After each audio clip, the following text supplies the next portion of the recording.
Have you ever accidentally deleted a note in Squid? Don't panic. You can now restore deleted notes from the trash and more with our new trash feature. To move notes to the trash, select the notes you want to trash.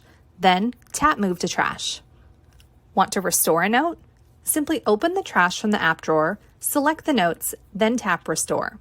A Restore dialog will appear where you can choose to restore the notes to their original location or choose a new location. Notes will stay in the trash until you choose to restore or permanently delete them.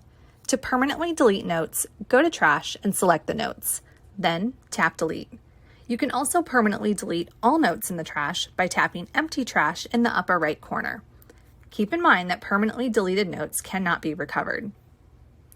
When working with notebooks, you cannot delete a notebook that contains notes. The notes will have to be moved to the trash or another notebook first. Once the notebook is empty, select and then tap Delete to permanently delete the notebook. Thanks for watching, and we hope you find the new trash feature useful.